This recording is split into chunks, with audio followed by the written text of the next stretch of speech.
উক্ত মাহফিলে উপস্থিত আছেন স্টেজে হযরত উলামায়ে কেরাম, আমার সামনে উপবিষ্ট অত্র এলাকার সম্মানিত মুরব্বিয়ানে আযম এবং যুবক ভাইয়েরা, পর্দার অন্তরালে অবস্থানরত অত্যন্ত শ্রদ্ধেয় সম্মানিত মা ও বোনেরা, আল্লাহ পাক রব্বুল আলামিনের দরবারে শুকর আদায় করছি। আল্লাহ তাআলা আমাদেরকে এতক্ষণ পর্যন্ত দ্বীনি কথাবার্তা শোনার তৌফিক দিয়েছেন এবং এখনো আল্লাহ তাআলা আমাদেরকে বসিয়ে রেখেছেন। আল্লাহ তাআলা এটা বড়ই মেহেরবানি, এজন্য দিল থেকে শুকর আদায় করে বলি আলহামদুলিল্লাহ। একটু যদি নিশ্চিত করেন, কথা কি বোঝা যায়? স্পষ্ট ক্লিয়ার বোঝা যাচ্ছে? আল্লাহ তাআলা আমাদেরকে অনেক দয়া করে মায়া করে বানিয়েছেন। প্রিয় ভাইরা আমার, আল্লাহর দয়া আমাদের উপরে অনেক বেশি। আমাদের আলোচনার সময় একেবারেই স্বল্প, এশারের আজানও দিয়ে দিয়েছে। এই সংক্ষিপ্ত সময়ে আমি আপনাদের সামনে যে বিষয়টি কথা বলার চেষ্টা করব সেটা হলো বাবা মার উপরে সন্তানের হক। বিষয়টি সিলেকশন করার জন্য আমার আজকের যে চিন্তা, এটা হলো দিন যত গড়াচ্ছে সন্তানের সাথে বাবা মার দূরত্ব অনেক বেশি বেড়ে যাচ্ছে। এটা আমরা বাস্তবতা এতটাই লক্ষ্য করছি যে সন্তানের সাথে বাবা মার অনেক দূরত্ব তৈরি হয়ে গিয়েছে। ঠিক না ভাই? একটু জোরে বলেন। অথচ একজন সন্তানের কল্যাণ নির্ভর করে বাবা মার দোয়ার উপরে। আজ আপনাদের সামনে আমরা এখানে বসে যারা কথা বলছি, আল্লাহর কসম, যদি বাবা মা আমাদেরকে দিন না শেখাতেন তাহলে আপনাদের সামনে কথা বলার সুযোগ আমাদের হতো না। ছোট থেকে যদি বাবা মা আদর না করতেন তাহলে হয়তো বা আপনাদের সামনে আমরা এখন কথা বলতে পারতাম না। আজকের এই 25-27 বছর বয়স পর্যন্ত, 30 বছর পর্যন্ত এখনো আমাদের বাবা মা আমাদের জন্য যা করে যাচ্ছে, এটা প্রত্যেকটা সন্তান যদি ভালো করে অনুভব করে তাহলে বুঝতে পারবে।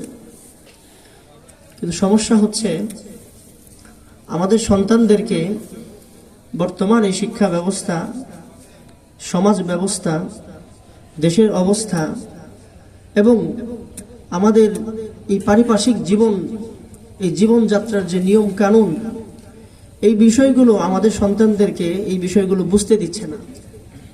অনুভব করার যে শক্তি, চিন্তা শক্তি, এই চিন্তা শক্তিগুলো আমাদের সন্তানদের কাছ থেকে কেড়ে নিয়ে গেছে। কথাটা কি ঠিক ভাই? আল্লাহ আমাদেরকে বুঝ দান করেন। আমিন। আল্লাহ তাআলার কোরআন, পবিত্র কোরআনুল কারীমের সেই বিখ্যাত আয়াত আপনাদের সামনে তেলাওয়াত করেছি। গাড়ি থেকে নেমেই আপনাদের সামনে বসে গেছি। এলাকার যুবক ভাইরা যারা আছেন, আপনাদেরকে বিনীতভাবে বলছি, একেবারে মাহফিলের গেটের সামনে আপনারা যারা কথা বলতেছেন, এই যে ভাই আপনাদেরকে বলছি, হয় ভিতরে আসুন, আর না হলে পরিবেশটাকে আমাদেরকে সুন্দর করে দিন। আপনারা কেউ কষ্ট পাবেন না।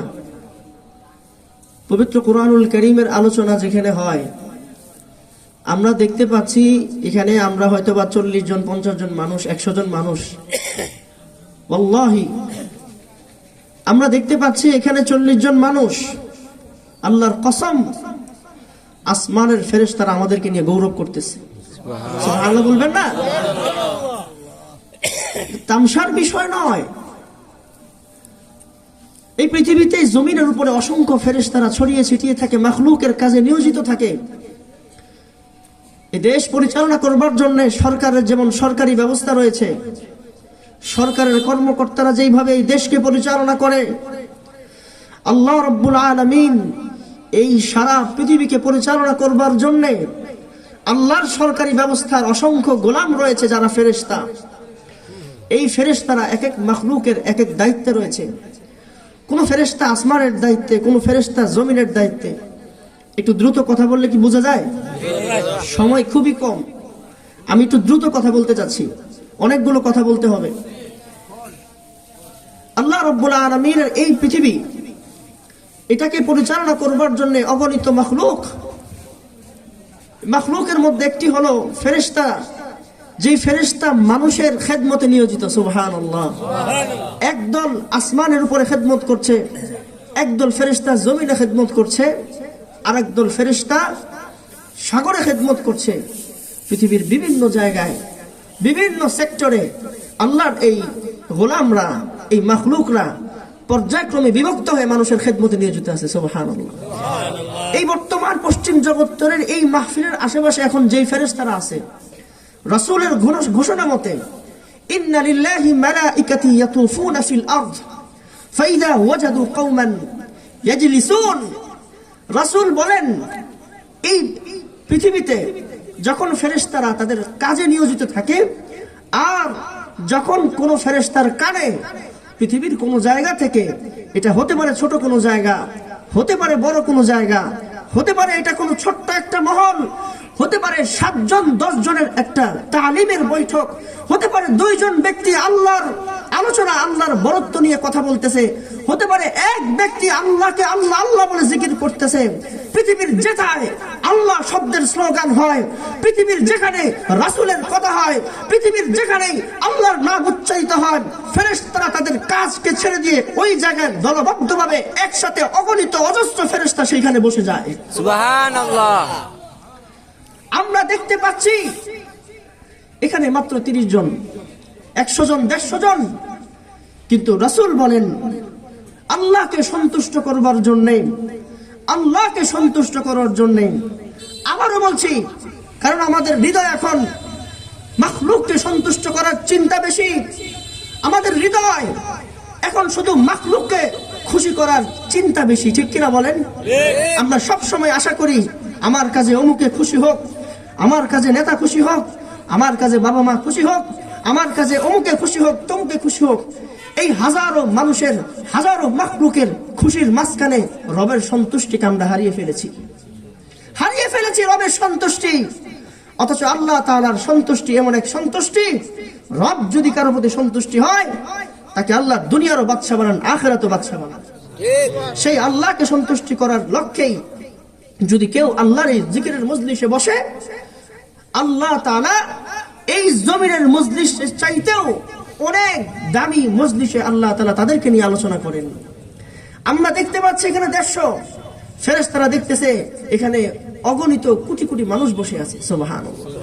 আর আল্লাহ তাআলা ফেরেশতাদেরকে খোঁচা দিয়ে জিজ্ঞেস করবে, তোরা না বলছিলি দুনিয়াতে মাখলুক বানাইলে তারা আমার নাফরমানি করবে? এখন দেখ, একজন মানুষ আমার গোলামের কথা বলতেছে, আমার বরত্বের কথা বলতেছে, আমার তাসবিহাত আলোচনা করতেছে, আমার প্রশংসায় নিয়োজিত আছে, আমার কিছু গোলাম ওই গোলামের কথা শুনতেছে, আমি এই সমস্ত গোলামদের উপরে সন্তুষ্ট হয়ে গেলাম।